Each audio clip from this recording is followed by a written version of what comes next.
Namaste, welcome to iDream Social Spotlight with Kavita.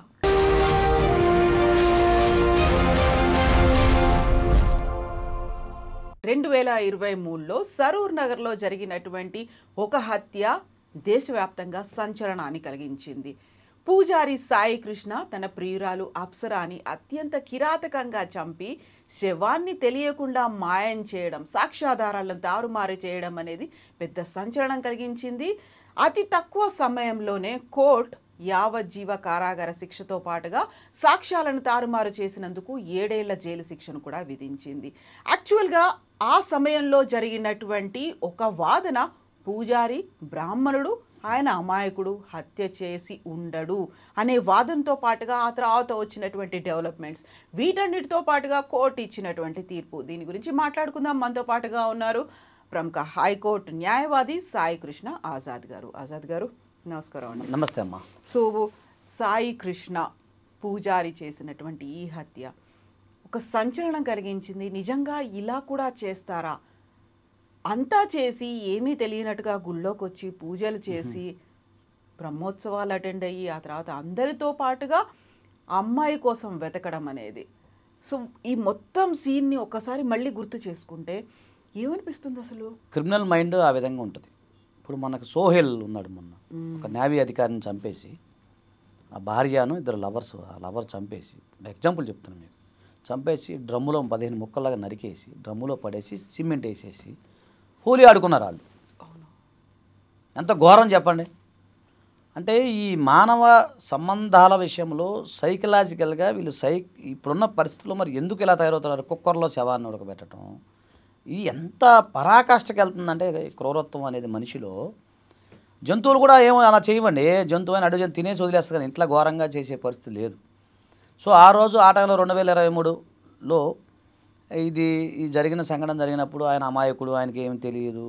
తర్వాత అయ్యగారు కదా, అయ్యగారికి అలాంటి నాలెడ్జ్ ఉండదు. అందరితోనూ చాలా ఆప్యాయంగా మాట్లాడతారు, వచ్చిన భక్తుల్ని ప్రేమగా పలకరిస్తాడు, చేసేది అనేది ఒకటి ఉంది. అది వేరు, అది క్యారెక్టర్ వేరు. కానీ ప్రతి మనిషిలో ఇన్నర్ మైండ్లో కొన్ని క్రూయాలిటీ సంబంధించిన చాలా వ్యవహారాలు ఉంటాయి. ఇది చాలా క్రూయల్ బ్రూటల్ మర్డర్ ఇది. ఎందుకంటే ఇంటెన్షన్గా, మాలఫైల్డ్ ఇంటెన్షన్గా చేసింది. కల్పబుల్ హోమ్సైడ్ అంట మన మర్డర్కి సంబంధించిన కేసుల్లో. అంతకుముందు కూడా మన ఊరి గురించి మాట్లాడుకున్నాం. అది అమృత ప్రణయ్ విషయంలో ఎట్లా ప్లానింగ్ ఉంది, అంత కల్పబుల్ హోమ్సైడ్, ప్రీ ప్లాన్డ్గా. ఇది కూడా సేమ్ అంతే కదా, ప్రీ ప్లాన్డ్గా చేయటం. ఇంకోటి అది వేరు. ఇప్పుడు అమృత ప్రణయ్లో డైరెక్ట్ చంపేశారు, వెళ్ళిపోయారు.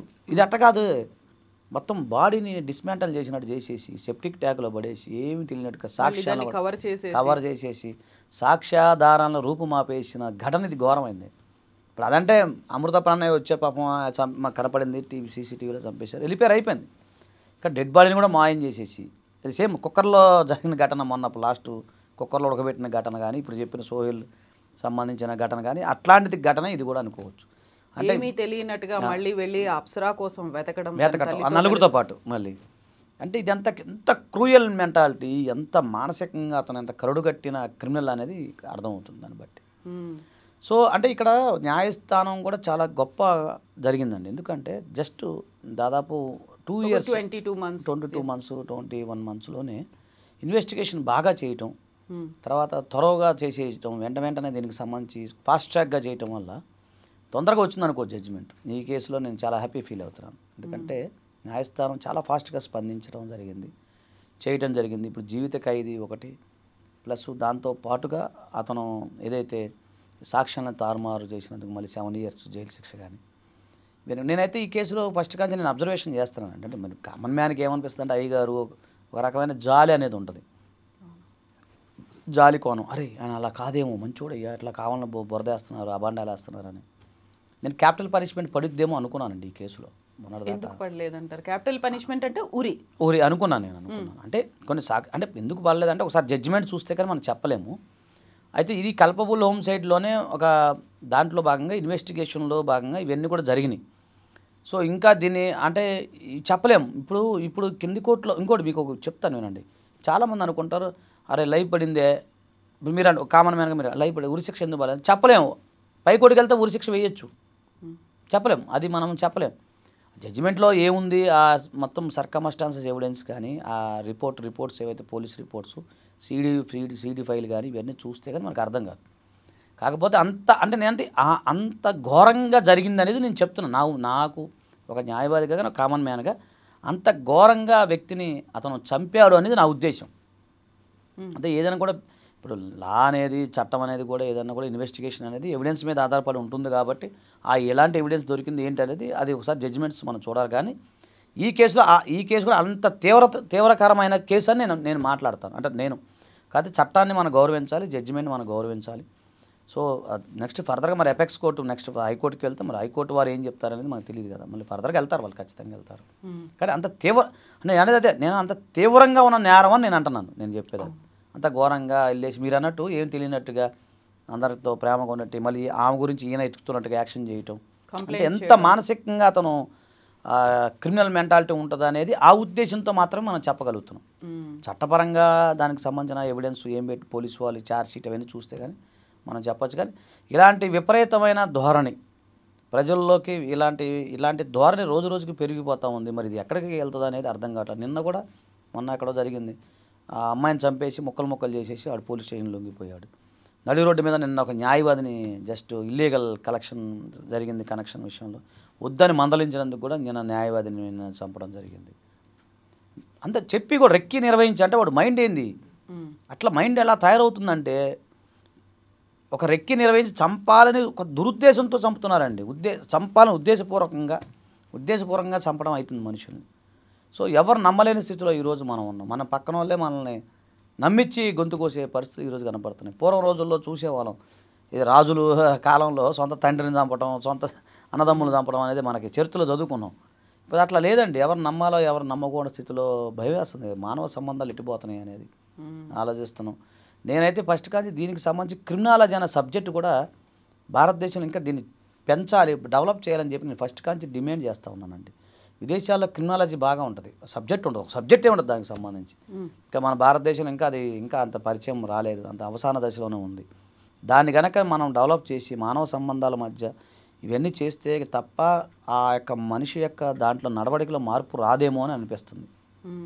సో ఇప్పుడు ఒక ఇంటెన్షన్ అనేది ఉంది, దానికి తగ్గట్టుగా చంపాలి అనే ఒక నిర్ణయం తీసుకున్న తర్వాత దానికి తగ్గట్టుగా ఎలా అమలు చేయాలి, రిసోర్సెస్ అన్నిటినీ సెట్ చేసి పెట్టుకున్నాడు. చంపడానికి అనుగుణంగా ఉండేటువంటి ఆయుధాలని కావచ్చు, చంపిన తర్వాత ఏం చేయాలి, ఎక్కడికి తీసుకెళ్ళాలితో పాటుగా ఏమీ ఎరగనట్టుగా కారుని షెడ్లో పెట్టి కవర్ చేసి మళ్ళీ స్నానాలు చేసి నెక్స్ట్ డే టెంపుల్కి వెళ్ళి పూజలు చేసి అన్నీ చేయడం అనేది చాలా కూల్ మైండ్తో చేసినట్టుగా అనిపిస్తుంది.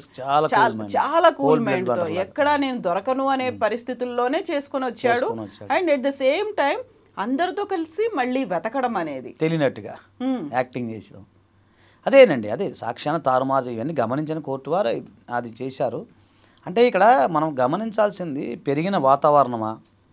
ఇప్పుడు నేరం జరిగింది, ఆయనకి శిక్ష పడుతుంది, దానివల్ల నేరాలు ఆగుతున్నాయండి. ఇప్పుడు ఆయనకి శిక్ష పడటం వల్ల నేరాలు ఆగుతున్నాయా? జరుగుతూనే ఉన్నాయి కదా. బేసిక్స్ పాయింట్స్ ఆలోచించాలనేది నేను ఫస్ట్గా అని చెప్తాను. ఇప్పుడు ఆయనకి శిక్ష పడింది, సరే అది అయిపోయింది. ఇంకొకరికి మన ఊరి శిక్ష పడింది, ఇంకొకరికి ఇంకో భవిష్యత్తులో ఇంకెన్నో చాలా పెండింగ్ కేసెస్ ఉంటాయి, ఎన్నో పడుతుంటాయి. దానివల్ల నేరాలు ఆగుతాయా అండి? ఆగవు కదా. దాని బేసిక్స్ ఏంటి తెలియాలి. ఇంకోటి మనిషిని నమ్మే విషయంలో కూడా చాలా జాగ్రత్తగా ఉండాలి. మహిళలు ముఖ్యంగా ఆడపిల్లలు నమ్మే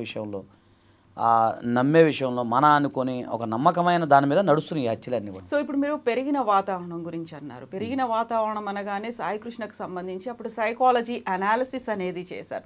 చాలా నెమ్మదైన వ్యక్తి, కలుపుగోలుగా ఉంటాడు, అందరితో మాట్లాడతారు, అందరి కష్టసుఖాల గురించి పూజలు కూడా చేస్తాడు, గ్రహశాంతులు ఇలాంటివి హోమాలన్నీ చేస్తాడు. అలాంటి పర్సన్ ఎలా చంపుతాడు? ఆయన పూజారి కదా, ఆయన బ్రాహ్మణ కుటుంబంలో పుట్టాడు కదా, ఇలా చెయ్యడు, అమాయకుడు, ఆయన నిందితుడు కాదు, ఇలా వాదించిన వాళ్ళు ఉన్నారు. చాలామంది కూడా ఆ టైంలో కుల సంఘాలు సపోర్ట్కి వచ్చినటువంటి పరిస్థితి కూడా ఉంది కదా. అవునవును కాదు, అలా కదా మేడం. ఇప్పుడు పెరిగిన వాతావరణం వేరు, ఆయన మైండ్లో ఇంటెన్షన్గా ఉన్నది వేరు, ఇది వేరు, ఆయన వృత్తి వేరు. వృత్తికే పూజారి గారు అయ్యగారు అందరూ పూజలు చేస్తారు. అది చేసినంత మాత్రాన నేరం చేయకూడదని అయితే ఎక్కడ ఉండదుగా. అతను ఉద్దేశపూర్వకంగా అతని యొక్క ఇంటెన్షన్ అనేది ఎవరికి అర్థం కాదుగా.